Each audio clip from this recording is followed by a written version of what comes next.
Mon beau-père m'a poussé à la table de Noël. Cette place appartient à ma vraie fille. Dehors. Je suis tombé par terre devant toute la famille, mais ce qu'il ne savait pas, c'est que cette nuit-là même, j'allais changer sa vie pour toujours.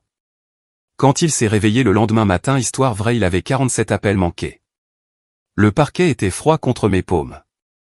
Je suis resté là pendant ce qui m'a semblé une éternité, fixant le motif complexe du tapis persan qui avait amorti ma chute. Autour de moi, 18 membres de la famille étaient assis, figés dans divers états de choc, leurs flûtes de champagne suspendues en l'air, leurs bouches formant des cercles parfaits d'incrédulité. Personne n'a bougé pour m'aider à me relever.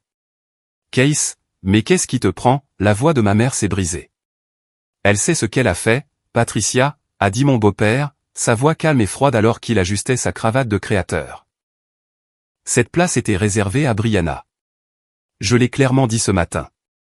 Brianna, sa fille de 23 ans de son premier mariage, qui était arrivée avec 30 minutes de retard au dîner de Noël, arborant un sourire narquois qui me disait qu'elle avait orchestré toute cette humiliation, se tenait dans l'embrasure de la porte. Maintenant, ses ongles manucurés étaient enroulés autour d'un sac à main coûteux, me regardant m'étaler sur le sol avec une satisfaction à peine dissimulée. Je me suis relevé lentement, mon coccyx hurlant de protestation. À 28 ans, j'avais survécu à pire que l'humiliation publique. J'avais survécu à Case Morrison pendant les 12 dernières années, depuis qu'il avait épousé ma mère et s'était systématiquement efforcé de m'effacer de ce qui restait de notre famille. Mon jeune frère, Timothy, était assis à l'autre bout de la table, le visage rouge de rage contenue, mais j'ai croisé son regard et j'ai légèrement secoué la tête. Ça n'en vaut pas la peine.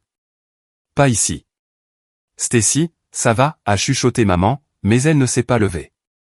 J'ai forcé un petit hochement de tête. Je vais prendre l'air, ai-je dit doucement, en lissant ma robe bordeaux que maman avait complimentée quelques heures plus tôt, à l'époque où cette soirée était encore prometteuse. Prends ton temps, ma chérie, a-t-elle chuchoté de nouveau, mais elle est restée assise. Elle ne m'a jamais défendu quand c'était important.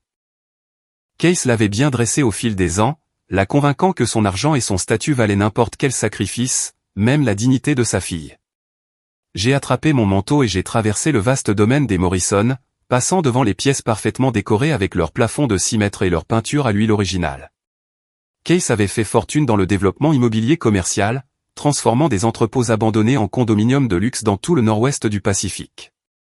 Il adorait rappeler aux gens son succès, surtout à moi, surtout quand il voulait souligner tout ce que mon défunt père n'avait pas réussi à fournir.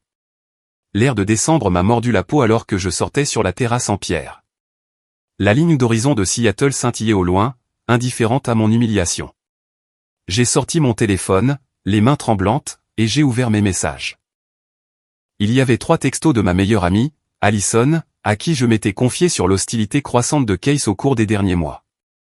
Puis j'ai vu la notification que j'attendais, un email de Wesley Garrett, le détective privé que j'avais engagé il y a 6 semaines. Objet, rapport final, enquête Morrison. Mon doigt a survolé l'écran. Une fois que j'aurais ouvert ça, il n'y aurait plus de retour en arrière. Ce que Wesley avait trouvé allait soit confirmer mes soupçons, soit prouver que j'avais gaspillé $3000 en délire paranoïaque. Je l'ai ouvert. La première pièce jointe était une photo, Case Morrison debout devant un hôtel du centre-ville de Seattle, la main posée sur le bas du dos d'une femme. La femme n'était pas ma mère. L'horodatage indiquait mardi dernier, le soir même où il avait dit à maman qu'il avait un dîner d'affaires avec des investisseurs potentiels. J'ai fait défiler d'autres photos, Case entrant dans un condominium à Belton, Case et la même femme dans un restaurant de Pioneer Square. Des relevés bancaires montraient des retraits d'espèces réguliers de $2500 toutes les 2 semaines au cours des 8 derniers mois. Des reçus de cartes de crédit pour des bijoux, des hôtels de luxe, des dîners coûteux, une trace écrite de trahison si étendue qu'elle ferait pleurer de joie un procureur. Mais le document final était le chef-d'œuvre. Wesley avait retracé l'identité de la femme grâce au registre de propriété. Son nom était Denise Carlson, et elle vivait dans l'un des condos de luxe que la société de Case avait développé il y a 3 ans. Le condo dans lequel elle vivait, l'unité 2847, avait un propriétaire enregistré, une société écran que Wesley avait reliée à Case par le biais de dépôts d'entreprises et de documents fiscaux. Case avait acheté à sa maîtresse un condominium de $400,000 en utilisant de l'argent qui appartenait légalement à la fiducie familiale, la fiducie à laquelle ma mère avait contribué de manière substantielle lors de leur mariage, en combinant son héritage de l'assurance vie de mon père avec les actifs de Case, sur les conseils de son avocat. La fiducie qui était censée garantir que Timothy et moi aurions quelque chose à la mort de maman, quoi qu'il arrive au mariage. Je soupçonnais Case de tromperie depuis des mois, les nuits tardives, les appels téléphoniques mystérieux, l'intérêt soudain pour l'eau de Cologne coûteuse. Mais je n'aurais jamais imaginé qu'il serait assez stupide pour voler dans la fiducie familiale afin de financer sa liaison.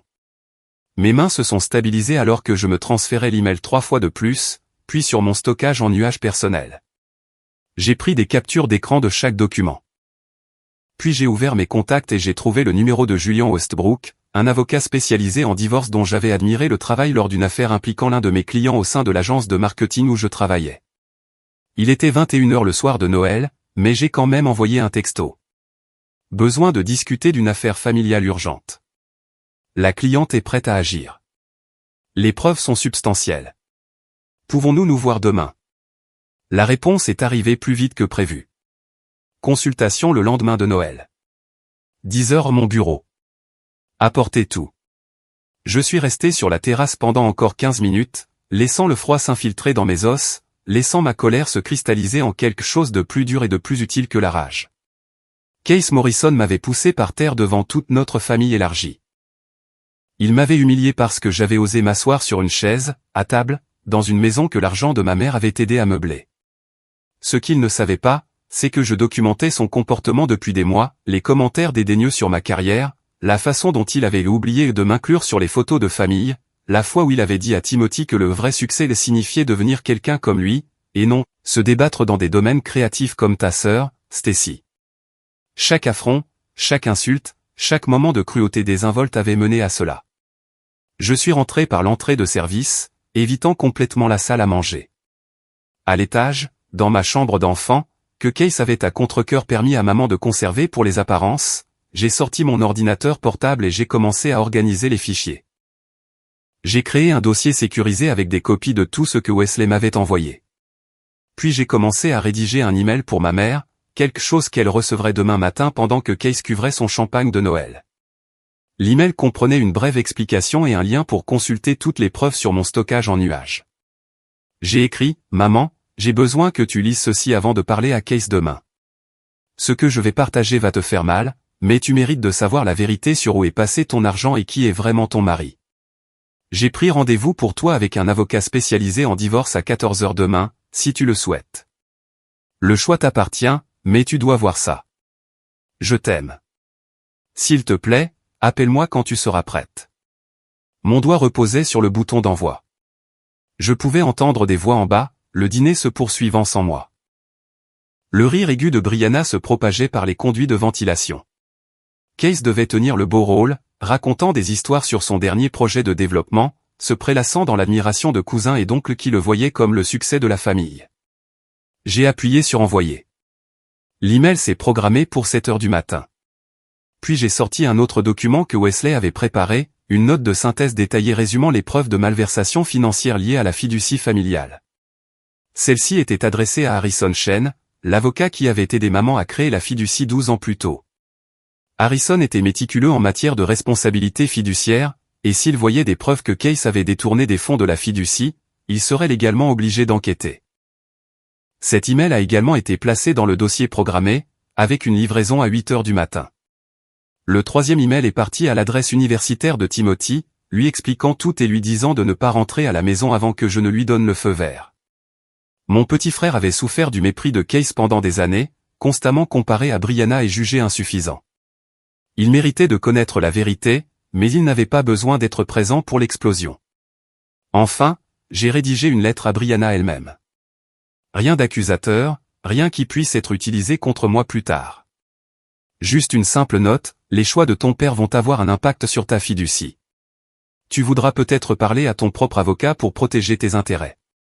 Ce qui arrive ne te concerne pas, mais tu seras affecté. Considère ceci comme un avertissement de courtoisie. Je n'ai pas envoyé celle-ci immédiatement. Je l'ai laissé savourer sa victoire de Noël un peu plus longtemps. En bas, je pouvais entendre la fête se terminer, des portières de voitures claquant, des au revoir résonnant dans le hall.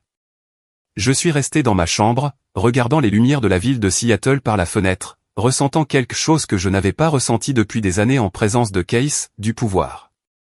Vers minuit, j'ai entendu les pas de ma mère s'arrêter devant ma porte. Un léger coup. Ma chérie, tu es réveillée. J'ai ouvert la porte.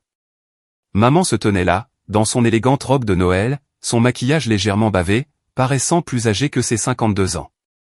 La dernière décennie l'avait usée, bien qu'elle ne l'admettrait jamais. Je suis tellement désolé pour ce qui s'est passé, a-t-elle chuchoté. Case avait trop bu.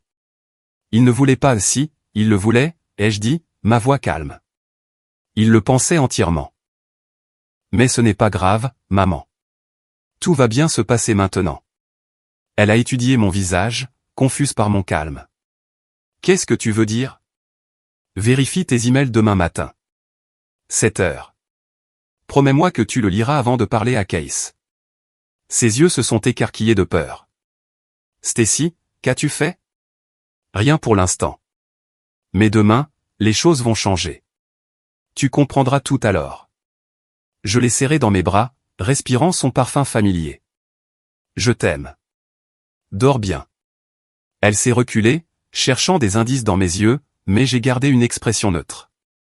Après un moment, elle a hoché la tête, incertaine, et s'est retirée dans le couloir, vers la chambre principale qu'elle partageait avec l'homme qui était sur le point de tout perdre. J'ai mis mon réveil à 6h30 et je me suis couché tout habillé. Le sommeil semblait impossible, mais l'épuisement m'a emporté en quelques minutes. Mon téléphone m'a réveillé à 6h30 précise. Une lumière grise du matin filtrait à travers les rideaux. En bas, la maison était silencieuse. J'ai vérifié mon tableau de bord de mai. Les 3 messages étaient en file d'attente, prêts à être envoyés à l'heure prévue. J'ai pensé prendre une douche, essayer de maintenir une apparence de normalité, mais mon corps était électrique d'anticipation. À la place, j'ai préparé du café dans la petite curie que je gardais dans ma chambre, une autre relique de mon adolescence, lorsque j'avais appris à être autonome dans le domaine de Case. Le café avait un goût amer, ou peut-être était-ce juste l'adrénaline qui recouvrait ma langue. 6h45, 15 minutes avant que maman ne voie tout. Je me suis demandé si elle était déjà réveillée, si elle sentait que quelque chose se préparait. Elle avait toujours eu une bonne intuition, avant que Case ne la convainque de douter d'elle-même. J'ai ouvert les coordonnées de Wesley Garrett sur mon téléphone. Il avait inclus une note au bas de son rapport final que j'avais manqué la nuit dernière, dans ma hâte de tout digérer. Surveillance supplémentaire disponible si nécessaire pour la procédure de divorce. J'ai également des contacts pour des avocats spécialisés en protection des actifs et des experts comptables judiciaires. Vous avez bien fait de m'engager. Ce type est négligent depuis des mois, presque comme s'il voulait se faire prendre. Les gens comme lui pensent toujours qu'ils sont intouchables, jusqu'à ce qu'ils ne le soient plus. Wesley avait raison. Case était devenu arrogant. La liaison avec Denise avait commencé prudemment, j'imagine, mais avec le temps, il avait cessé de brouiller les pistes aussi minutieusement. Les retraits d'espèces étaient devenus prévisibles. Les visites à l'hôtel suivaient un schéma. Il s'était probablement convaincu que maman ne le questionnerait jamais, que son autorité dans la maison était si absolue que tout examen était impossible. Il m'avait oublié, ou plus exactement, il ne m'avait jamais considéré comme une menace au départ. À cette heure précise, le premier message a été envoyé à ma mère. J'ai regardé la confirmation apparaître sur mon écran, j'ai senti mon rythme cardiaque s'accélérer. Il n'y avait plus de retour en arrière possible. Dans sa chambre, au bout du couloir, le téléphone de maman allait vibrer avec une notification. Elle était matinale, elle l'avait toujours été. Elle le verrait en quelques minutes. J'ai compté les secondes dans ma tête, 1 minute passée, 2 minutes, 3. À 7h04, j'ai entendu un bruit provenant de la chambre principale. Pas un cri, mais quelque chose de pire, un bruit sourd et blessé qui m'a serré la poitrine d'une douleur sympathique. Je savais que cela lui ferait mal. Je m'étais préparé à sa colère, possiblement dirigée contre moi, pour mon rôle dans la révélation de la vérité. Mais je ne m'étais pas tout à fait préparé au son du cœur de ma mère se brisant à travers 2 murs et une porte fermée. Des pas, rapides, mal assurés. Le bruit de la porte de la salle de bain principale se fermant, l'eau qui coule. Je l'ai imaginé s'aspergeant le visage, essayant de se ressaisir, lisant les documents les mains tremblantes, les photos de Case avec une autre femme, les relevés bancaires montrant un vol systématique, les registres de propriété prouvant une tromperie préméditée. À 8h, Harrison Chen a reçu sa documentation. À 8h15, j'ai reçu un texto de Timothy. Je viens de lire ton email. Putain de merde. Fais attention. Je suis là si tu as besoin de moi. J'ai répondu, reste à l'université. Ça va être le bordel. Je te tiendrai au courant de tout. Maman va avoir besoin de temps pour digérer. Sa réponse a été immédiate. Dis à maman que je l'aime. Dis-lui qu'elle mérite mieux que lui. Elle l'a toujours mérité. À 8h43, mon téléphone a sonné. Maman. Sa voix était à peine audible. Est-ce que c'est réel, Stacy? Dis-moi que ce n'est pas réel. Chaque document est vérifié. Wesley Garrett est un détective privé agréé avec 15 ans d'expérience. Harrison Chen confirmera les irrégularités financières. Je suis tellement désolé, maman. J'ai entendu son souffle se couper, puis le silence. Puis un son que je n'avais jamais entendu de la part de ma mère, une rage pure et sans filtre. Où es-tu en ce moment? Dans ma chambre. Je pars bientôt pour rencontrer Julian Westbrook, l'avocat. Il nous attend à 10h si tu veux venir. La consultation est déjà payée. Je serai prête dans 30 minutes. La ligne a été coupée. Je me suis habillé rapidement, enfilant un tailleur bleu marine que j'avais apporté spécifiquement pour cette occasion, professionnel, sérieux, irréprochable. J'ai attaché mes cheveux en arrière, me suis maquillé au minimum, et j'ai rempli mon sac d'ordinateur portable avec des copies imprimées de chaque document que Wesley avait fourni. En bas, je pouvais entendre des voix s'élever, le ton sec de Case, défensif et en colère, la voix de maman, plus aiguë, exigeant des réponses. Je suis resté dans ma chambre, leur laissant l'espace nécessaire pour avoir la conversation qu'ils devaient avoir sans moi. À 8h50, on a frappé à ma porte. La voix de Case, qui n'était plus douce et contrôlée. Ouvre cette porte tout de suite. Quel mensonge as-tu raconté à ta mère? Je n'ai pas répondu. J'avais anticipé cela. Ma porte avait un verrou que j'avais installé moi-même il y a 3 ans, après que Case ait pris l'habitude d'entrer dans ma chambre sans permission lors de mes visites. Je sais que tu es là. C'est ma maison. Ouvre cette porte, ou je l'enfonce. Case, arrête, la voix de maman, d'acier sous la douleur. Elle m'a donné des preuves, des documents, des relevés bancaires, des photos. Est-ce que Denise Carlson vit dans l'unité 2847 du projet Belltown? Silence. Réponds-moi, Case. Patricia, laisse-moi t'expliquer. Ce n'est pas ce que tu crois. Stacy a tout déformé pour me faire passer pour. As-tu acheté ce condominium en utilisant de l'argent de notre fiducie familiale? Plus de silence. Éloigne-toi de la porte de ma fille. Nous partons dans 20 minutes. N'essaie pas de nous arrêter. J'ai entendu des pas s'éloigner. La voix de Case, plus faible maintenant.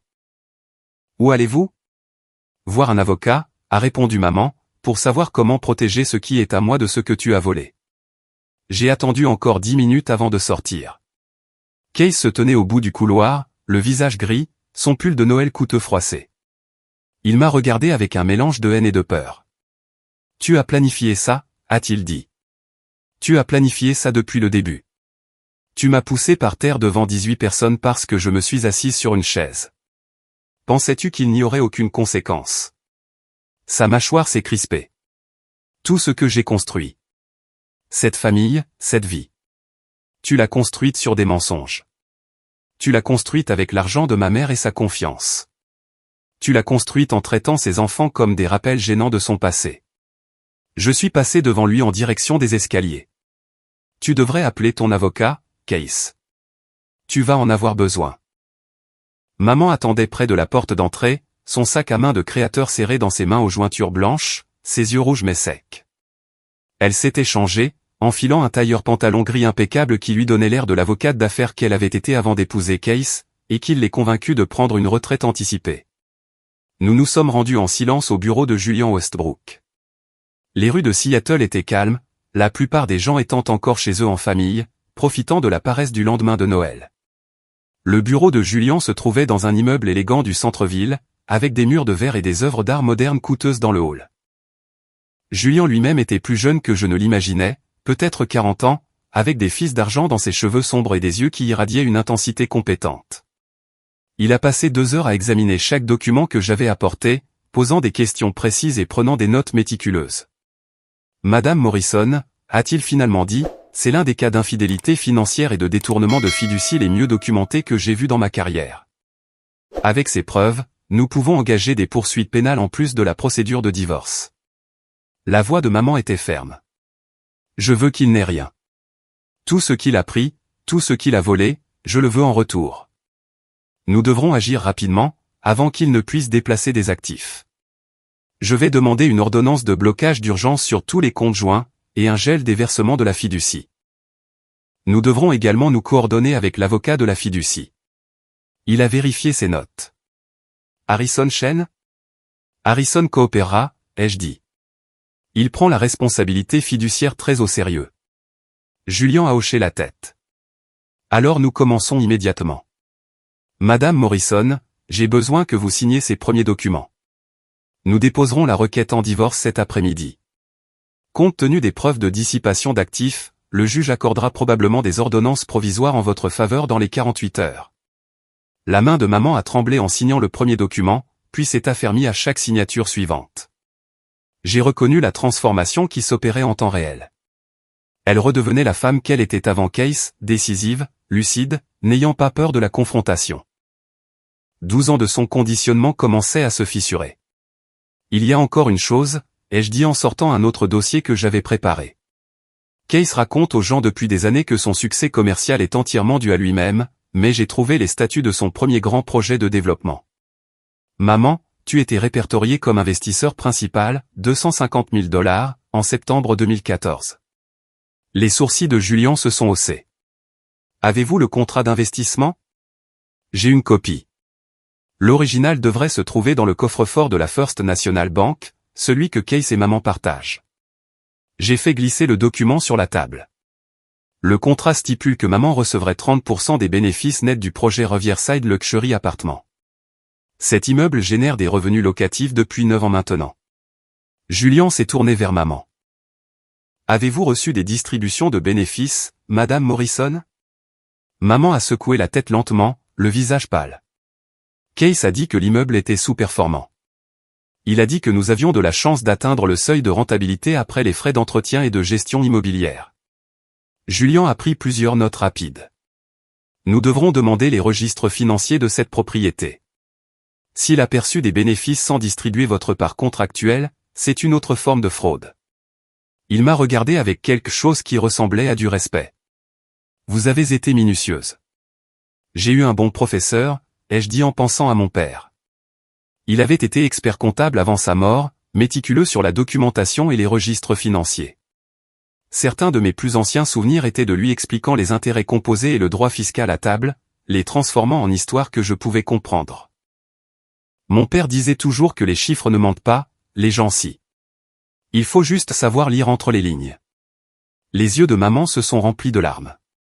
Il aurait été si fier de la façon dont tu as géré ça, Stacy. Nous avons passé une autre heure sur la paperasse et la stratégie. Julian a expliqué que Case recevrait les papiers du divorce et une assignation à comparaître dès demain matin au plus tard. L'enquête sur la fiducie se déroulerait en parallèle, ce qui pourrait prendre des semaines, mais aboutirait probablement à la révocation de Case en tant que fiduciaire et potentiellement à des sanctions civiles pour détournement de fonds. Et sa société, a demandé maman. La société de développement immobilier? C'est un bien distinct, acquis avant le mariage, a dit Julian. C'est exact, en grande partie, a dit maman. Mais j'ai investi une somme substantielle dans 2 de ces projets. Mon avocat de l'époque a dit que ce serait un revenu de partenariat. Julian a pris d'autres notes. Nous devrons examiner ces accords d'investissement. Si votre capital a été essentiel au succès de ces projets, vous pourriez avoir des droits sur les bénéfices. J'aurai besoin de copies de tous les documents d'investissement. Quand nous avons quitté le bureau de Julian, il était plus de 13 heures. Mon téléphone avait vibré constamment tout au long de la réunion, 31 appels manqués de Case, 14 SMS allant de l'excuse à la menace, 8 appels de Brianna, 6 messages de divers membres de la famille qui avaient apparemment entendu que quelque chose se passait, 2 appels de numéros que je ne reconnaissais pas, et un appel de Harrison Chen, l'avocat de la fiducie de maman. Maman l'a rappelé depuis la voiture. Je pouvais entendre sa voix à travers le haut-parleur, calme mais préoccupée. Patricia, j'ai examiné les documents qui m'ont été envoyés ce matin. C'est grave. Je suis obligé de le signaler immédiatement aux autres fiduciaires. J'ai déjà déposé une plainte officielle auprès du barreau concernant l'utilisation potentiellement abusive par Case des actifs de la fiducie. Il y aura une enquête. Combien de temps cela prendra-t-il, a demandé maman. Plusieurs semaines, voire des mois. Mais en attendant, je gèle tous les versements de la fiducie en attendant une résolution. Case ne pourra accéder à aucun fonds de la fiducie à compter d'aujourd'hui. Je recommande également que nous fassions appel à un expert comptable judiciaire pour retracer toutes les transactions de la fiducie des 5 dernières années. Maman a fermé les yeux. Fais tout ce que tu dois faire, Harrison. J'aurais dû poser des questions plus tôt. Vous avez fait confiance à votre mari. Ce n'est pas une faute. Je vous tiendrai au courant de chaque développement. Nous sommes retournés au domaine des Morrison pour récupérer les affaires essentielles de maman. Je lui avais conseillé de ne pas rester dans la maison pendant la procédure de divorce, et Julian était d'accord, trop d'occasions de confrontation ou, pire, de falsification de preuves. La voiture de Case était dans l'allée à notre arrivée. Les mains de maman se sont crispées sur le volant. Je vais entrer avec toi, ai-je dit. Il ne me fera pas de mal, a chuchoté maman. Case est beaucoup de choses, mais il n'a jamais été violent. Il m'a poussé par terre hier soir. Maman a tressailli. C'était différent. Il était ivre, et Brianna le provoquait à propos du plan de table. Il ne m'a jamais touché. Jusqu'à hier, il ne m'avait jamais touché non plus, ai-je dit doucement. Je viens avec toi. Nous sommes entrés ensemble par la porte d'entrée. La maison semblait différente à la lumière du jour, moins grandiose et plus comme ce qu'elle était, un monument à l'ego d'un seul homme. Case est sorti de son bureau, l'air hagard, comme s'il avait vieilli de 10 ans en une nuit. Patricia, s'il te plaît. Nous devons parler de ça raisonnablement.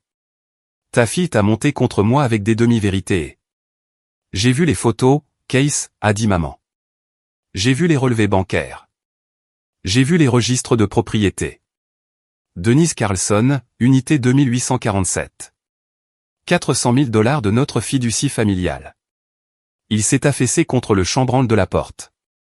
C'était une erreur, un investissement qui s'est compliqué. Je peux t'expliquer si seulement tu. Expliquer comment tu as couché avec elle pendant 8 mois. Expliquer comment tu as volé dans l'héritage de nos enfants pour payer ta liaison. Expliquer comment tu as humilié ma fille, Stacy, au dîner de Noël, la voix de maman montait à chaque question. J'ai passé 12 ans à te trouver des excuses, 12 ans à te laisser rabaisser mes enfants, parce que je me suis convaincu que tu m'aimais. Mais tu n'aimes personne d'autre que toi-même. Ce n'est pas vrai. Je t'ai tout donné. Cette maison, ce style de vie. Tu m'as donné l'isolement. Tu m'as donné une jolie prison où j'ai dû te regarder détruire systématiquement ma relation avec ma propre fille. Tu m'as donné des mensonges. Elle est passée devant lui en direction des escaliers. Je vais chercher mes affaires. Ne me suis pas, je suis resté dans le hall avec Case pendant que maman montait. Il m'a regardé avec un venin non dissimulé. C'est ce que tu voulais. Détruire notre famille. Éloigner ta mère de tout ce que nous avons construit ensemble. Tu as détruit ta propre famille quand tu as décidé que l'argent de ma mère était à toi pour le dépenser avec une autre femme. Tu l'as détruite quand tu m'as poussé par terre parce que ta fille voulait ma chaise. Tu l'as détruite bien avant que j'engage un détective privé. J'aurais pu tout te donner, a-t-il lancé. Un poste dans mon entreprise, des introductions auprès des bonnes personnes, des opportunités que tu n'auras jamais en travaillant dans cette médiocre agence de marketing.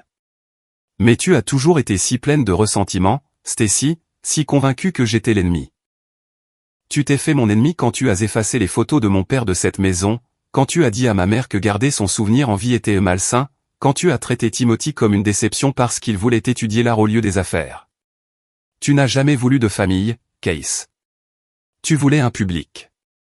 Il a ouvert la bouche pour répondre, mais maman est apparue en haut des escaliers avec 2 grandes valises. Je me suis précipité pour l'aider, et ensemble, nous les avons descendus et sortis jusqu'à sa voiture. Case nous a suivis jusqu'à l'allée, mais n'a pas essayé de nous arrêter. Où allez-vous ? A-t-il crié. Quelque part où tu n'es pas, a répondu maman. Tu recevras les papiers du divorce demain. Ne me contacte pas directement. Toute communication passe par mon avocat. Patricia, tu fais une erreur, appelez des Case. On peut s'en sortir. Une thérapie de couple, ce que tu veux. Maman s'est retournée pour lui faire face une dernière fois. La seule erreur que j'ai faite, c'est de te croire quand tu as dit que tu aimerais mes enfants comme les tiens. Adieu, Case. Nous sommes partis, laissant Case seul dans l'allée circulaire de la maison qui allait devenir un bien contesté dans un divorce très laid.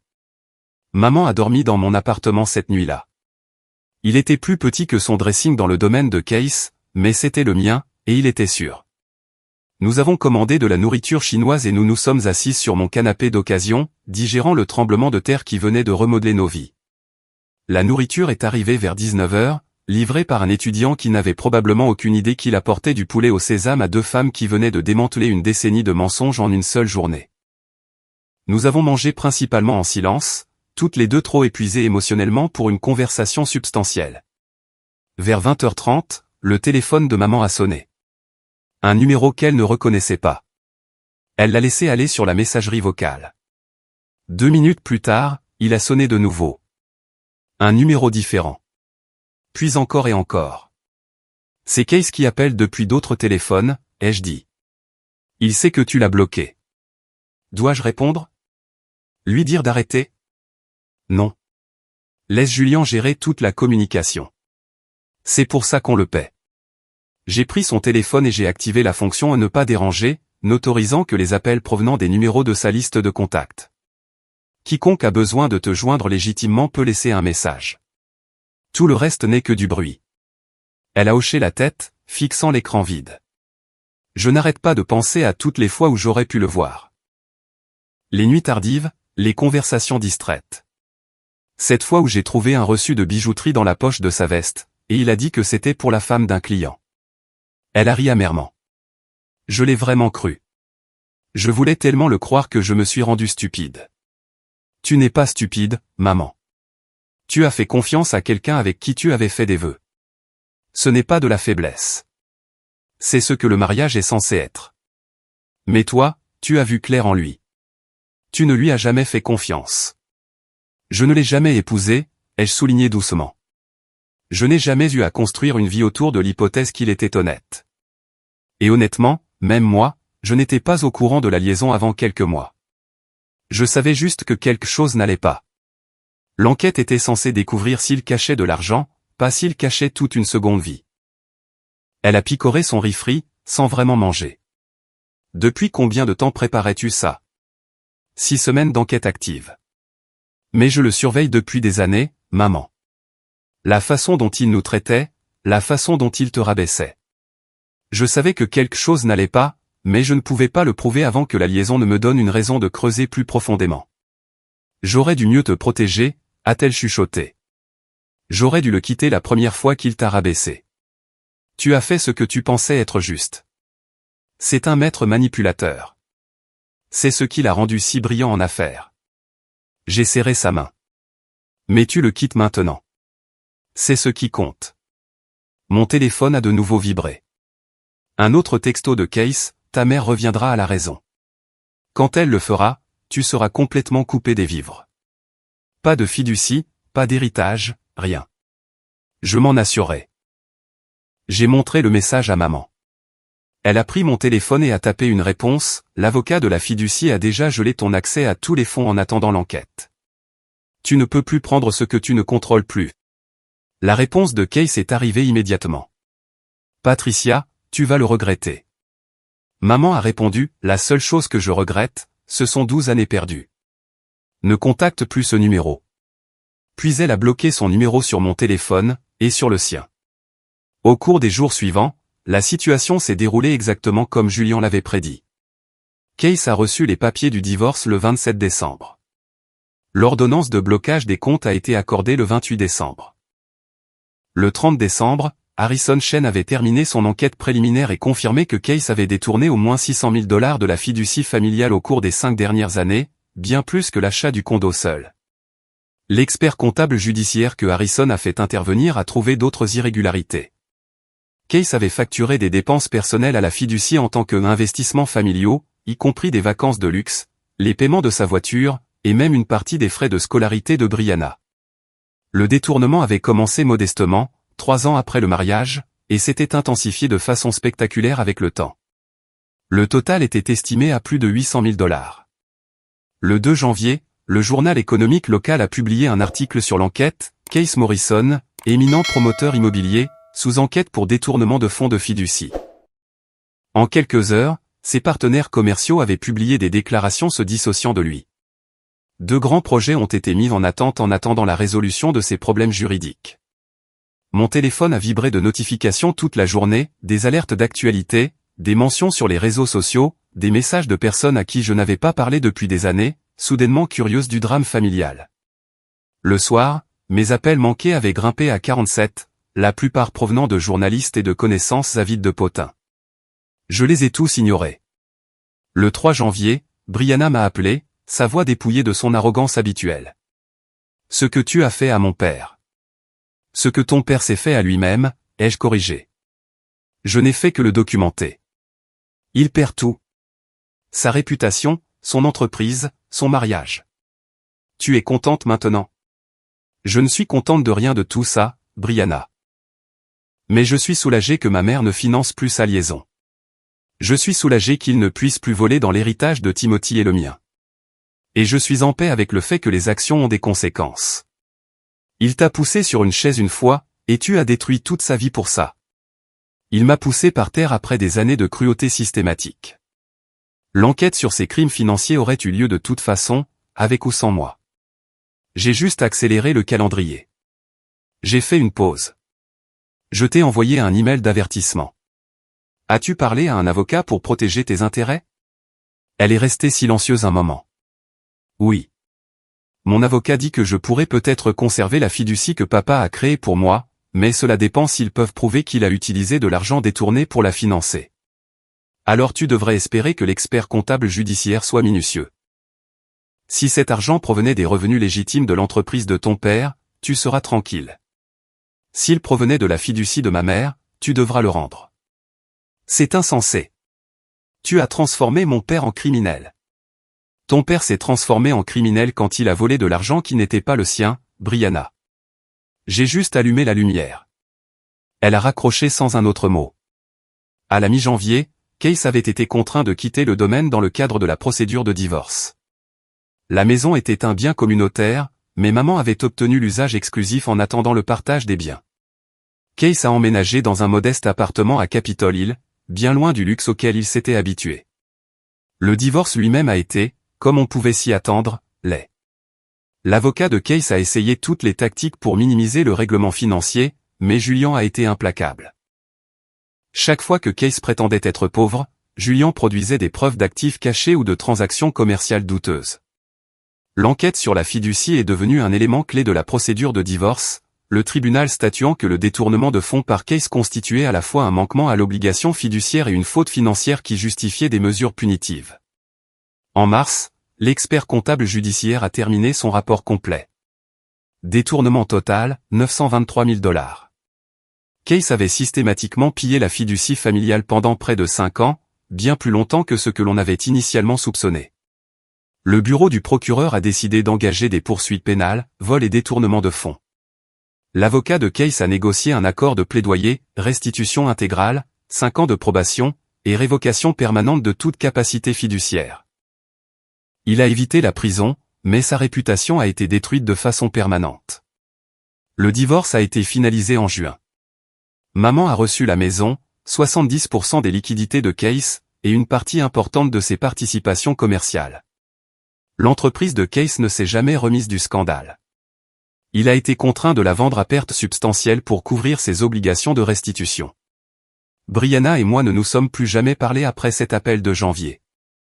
J'ai appris par des canaux familiaux qu'elle avait déménagé à Portland et changé de nom de famille. Je ne pouvais pas lui en vouloir. Être la fille de Case Morrison était devenu un handicap. Timothy est rentré pour l'été et a trouvé maman transformée. Elle avait redécoré la maison, enlevant toute trace de l'esthétique de Case. Elle avait renoué avec de vieux amis qu'elle avait laissés s'éloigner pendant le mariage. Elle avait même commencé à faire du bénévolat pour une organisation à but non lucratif qui aidait les femmes à quitter des relations financièrement abusives. Tu l'as sauvée, a dit Timothy un soir, alors que nous étions assis sur la terrasse où j'avais lu le rapport de Wesley Garrett 6 mois plus tôt. Je lui ai juste montré la vérité. Elle s'est sauvée elle-même, en ayant le courage de partir. N'empêche. Ce soir-là, au dîner de Noël, quand il m'a poussé, a admis Timothy, j'ai eu envie de le frapper. Mais tu avais un meilleur plan, Stacy. J'ai pensé à cette nuit-là, le sol froid, le silence choqué, l'humiliation qui avait tout catalysé. Rétrospectivement, le fait que Case m'ait poussé a peut-être été la meilleure chose qu'il ait jamais faite pour notre famille. Cela m'avait donné le coup de pouce final dont j'avais besoin pour cesser de rassembler des preuves et commencer à agir. Parfois, la meilleure vengeance n'est pas la violence, ai-je dit doucement. C'est juste d'allumer les lumières, et de laisser tout le monde voir qui est vraiment quelqu'un. Maman nous a rejoints sur la terrasse avec 3 verres de limonade. Elle paraissait plus jeune maintenant, plus légère. La tension qui avait habité ses épaules pendant 12 ans s'était enfin dissipée. J'ai reçu un appel de Harrison Chen aujourd'hui, a-t-elle dit. La fiducie a été restructurée. Vous et Timothy êtes maintenant les principaux bénéficiaires, avec moi comme fiduciaire jusqu'à ce que vous ayez tous les deux 35 ans. Case n'a aucun droit légal sur quoi que ce soit. Combien reste-t-il, après la restitution, a demandé Timothy. Avec les fonds récupérés et le règlement du divorce, environ 2 millions de dollars, répartis entre nous 3, a dit maman. Pas la fortune que Case avait promise, mais assez pour vous donner à tous les deux un vrai départ. J'ai pensé à ce que cet argent représentait. Pas seulement la sécurité financière, mais la justification. La preuve que l'héritage de mon père n'avait pas été complètement dilapidé par un homme qui ne l'avait jamais respecté. Qu'est-ce que tu vas faire de ta part, m'a demandé Timothy. Honnêtement, ai-je dit, je pense à créer ma propre agence de marketing. J'ai suffisamment appris de Wesley Garrett sur l'enquête et la documentation. Je pense qu'il pourrait y avoir un marché pour des services d'enquête d'entreprise combinés à la gestion de la réputation. Maman a souri. Ton père serait fier. Il disait toujours que tu avais un don pour voir à travers les façades des gens, Stacy. Nous sommes restés là, alors que le soleil d'été se couchait sur Seattle, 3 personnes qui avaient survécu à une décennie de manipulation et en étaient ressorties plus fortes. Case Morrison était quelque part de l'autre côté de la ville, reconstruisant une vie diminuée sur les ruines de sa propre arrogance. Je ne le détestais plus. Je ne ressentais plus rien pour lui, sauf peut-être une pitié lointaine. Il m'avait poussé par terre devant notre famille parce qu'il me croyait impuissante. Il avait appris trop tard que la documentation est plus puissante que la domination, que la vérité est plus dévastatrice que la violence, et que la fille qu'il avait méprisée pendant 12 ans avait été attentive tout ce temps. Ce soir de Noël, quand j'étais tombé par terre et que tout le monde avait regardé en silence, choqué, Case Morrison avait cru qu'il avait gagné. Il avait cru qu'il m'avait remise à ma place, m'avait rappelé que dans sa maison, sous son toit, je n'étais rien. Il s'était trompé. La seule chose qu'il avait faite, c'était de me donner la motivation de finir ce que j'avais déjà commencé. Et quand il s'est réveillé le lendemain matin avec 47 appels manqués d'avocats, de membres de la famille et de partenaires commerciaux, sa vie avait déjà changé pour toujours. Il ne s'en était juste pas rendu compte.